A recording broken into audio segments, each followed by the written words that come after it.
హైదరాబాద్లోని నాగోల్ పోలీసులు అసాధ్యాన్ని సుసాధ్యం చేశారు. ఓ చోరీ కేసును అత్యంత తక్కువ సమయంలో ఛేదించారు. నిందితుల నుంచి చోరీ సొత్తు మొత్తం రికవరీ చేశారు. రాచకొండ సిపి ఆధ్వర్యంలోని 2 స్పెషల్ టీమ్స్ ఈ చోరీ కేసు ఛేదనలో కీలక పాత్రను పోషించినట్లు డీసీపీ కోటేశ్వరరావు వెల్లడించారు. విలువైన వస్తువులు ఇంట్లో ఉన్న సమయంలో కుటుంబీకులు అత్యంత జాగ్రత్తగా వ్యవహరించాలని, వాటిని అత్యంత కట్టుదిట్టంగా భద్రపరుచుకోవాలని డీసీపీ సూచించారు. ఇంతకీ ఈ చోరీ ఎప్పుడు జరిగింది, ఎలా జరిగింది, అతి తక్కువ సమయంలో దొంగలను పోలీసులు ఎలా పట్టుకోగలిగారు, కేసు విచారణ చేసిన పోలీసులు ఏం చెబుతున్నారు, ఈ విషయాలు తెలియాలంటే ఈ స్టోరీ చూడాల్సిందే.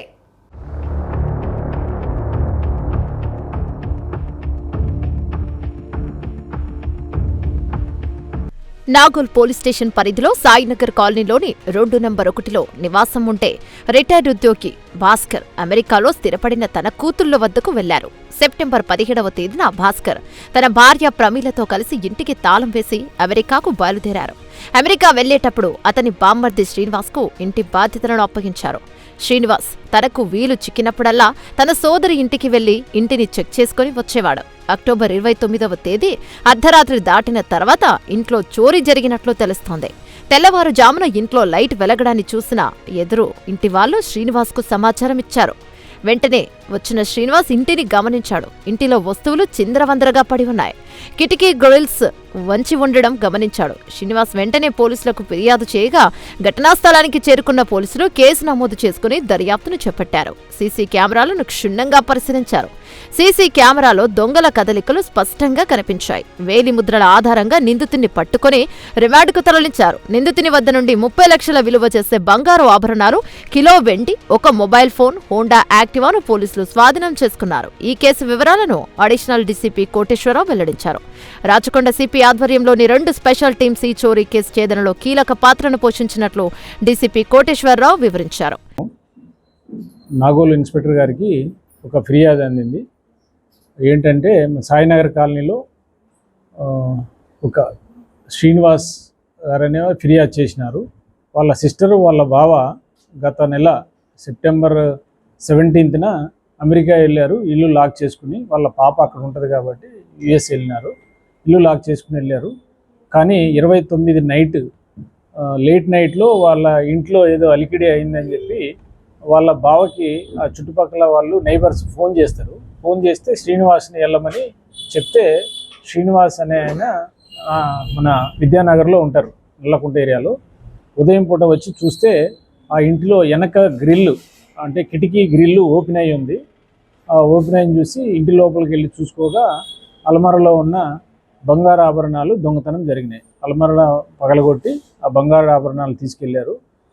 అవన్నీ దాని మీద కంప్లైంట్ వాళ్ళ సిస్టర్ని అడిగి శ్రీనివాస్ అనే ఆయన మనకి ఫిర్యాదు చేయడం జరిగింది.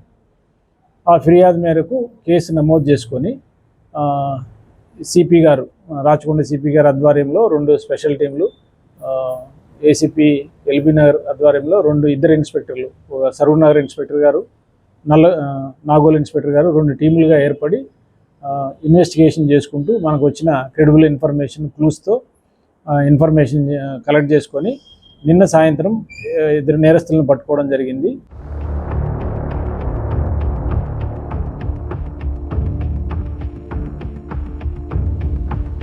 సూర్యాపేట జిల్లాకు చెందిన కిన్నెర మధు, ఆంధ్రప్రదేశ్ బాపట్ల జిల్లాకు చెందిన ఉప్పులూరి నవీన్ కుమార్ ఈ దొంగతనం చేసినట్లు పోలీసులు వెల్లడించారు. కిన్నెర మధు గతంలో అనేక చోరీ కేసుల్లో నిందితుడిగా ఉన్నాడు. దాదాపుగా 25 దొంగతనం కేసులలో నల్గొండ, రాచకొండ, సైబరాబాద్ పరిధిలో నేరాలు చేసి జైలు శిక్షను అనుభవించినట్లు అడిషనల్ డీసీపీ కోటేశ్వరరావు తెలిపారు. 2018 సంవత్సరంలో కోదాడ పోలీస్ స్టేషన్లో కిన్నెర మధు పై పిడి యాక్ట్ కూడా నమోదు చేశారని ఏడీ డీసీపీ తెలిపారు. కిన్నెర మధు జైలులో ఉన్న సమయంలోనే నవీన్ కుమార్ అనే మరో దొంగతో పరిచయం ఏర్పడింది. వీరిద్దరూ జైలు నుంచి విడుదలైన తర్వాత కలిసికట్టుగా దొంగతనాలు చేయడానికి నిర్ణయించుకున్నారు. ఈ క్రమంలో నాగోల్లోని సాయినగర్ కాలనీలో చోరీకి పాల్పడ్డారని డీసీపీ వెల్లడించారు. అందులో కిన్నెర మధు ఎదురుగా ఉన్నారు, మరియు నవీన్ కుమార్. వీరు కిన్నెర మధు అనే ఆయన నేరస్తుడు, పాత నేరస్తుడు. ఇతను కూడా ఇంతకుముందు దొంగతనాల కేసులో ఇన్వాల్వ్ అయి ఉన్నాడు. నేటివ్ ఆఫ్ చిలుకూరు, సూర్యాపేట జిల్లా. అక్కడ సూర్యాపేటలోనే సరౌండింగ్స్లో చాలా కేసులు ఉన్నాయి, దొంగతనం కేసులు, హెచ్బి నైట్ ఇవన్నీ. ఆ తర్వాత పీడీ యాక్ట్లో కూడా ఇతను జైలుకి వెళ్ళి వచ్చినాడు. ఆ జైల్లోనే నవీన్ కుమార్ అనే ఆయన పరిచయం అయ్యాడు. ఈ నవీన్ కుమార్ మన దగ్గర నుంచి పీటా యాక్ట్ అంటే పీటా యాక్ట్లో అరెస్ట్ అయ్యి జైల్లో ఉన్నప్పుడు ఇద్దరికి పరిచయం ఏర్పడింది. ఆ తర్వాత పీటా యాక్ట్లో వెంటనే బెయిల్ అయిపోయింది కాబట్టి నవీన్ కుమార్ వచ్చి ఈ హోటల్స్లో పనిచేసుకుంటూ ఉంటాడు. ఎల్బీ నగర్లోనే ఒక రూమ్ కిరాయికి తీసుకుని ఉంటున్నాడు. He is the native of అక్కడ ఆంధ్రాలో ఉంటాడు, ఒంగోలు డిస్టిక్. ఆ తర్వాత ఇతను రిలీజ్ అయిన తర్వాత కిన్నెర మధు రిలీజ్ అయిన తర్వాత ఇతను రూమ్లోకి రావడం జరిగింది. ఇతను రూమ్లోకి వచ్చి ఇద్దరు కలిసి ప్లాన్ ప్రకారము ఈ లాక్ ఉన్న హౌస్ని టార్గెట్ చేసుకొని సెలెక్ట్ చేసుకున్నారు.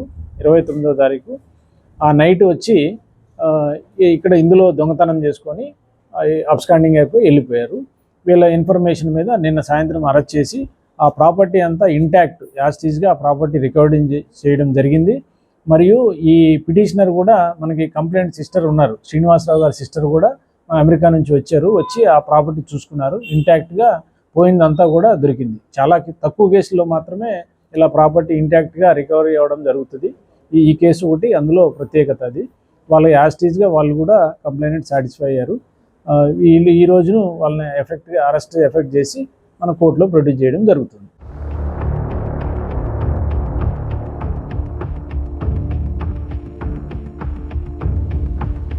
ఈ కేసును ఛేదించిన సందర్భంగా డీసీపీ కోటేశ్వరరావు నగరవాసులకు కొన్ని కీలక సూచనలు చేశారు.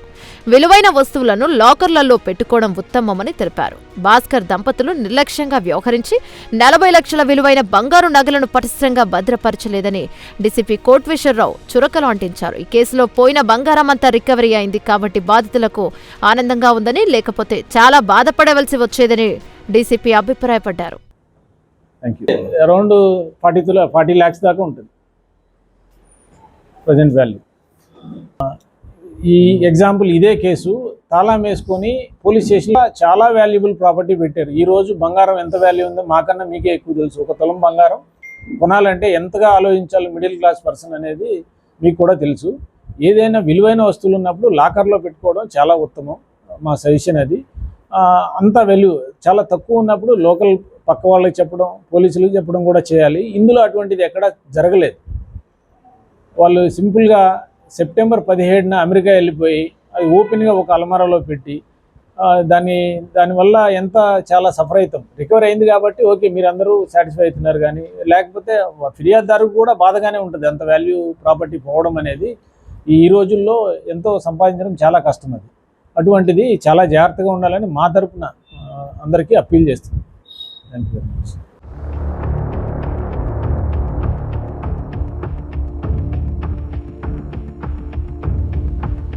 విలువైన వస్తువుల ఇంట్లో ఉన్న సమయంలో కుటుంబీకులు అత్యంత జాగ్రత్తగా వ్యవహరించాలని, వాటిని అత్యంత కట్టుదిట్టంగా భద్రపరుచుకోవాలని డీసీపీ మరోసారి సూచించారు.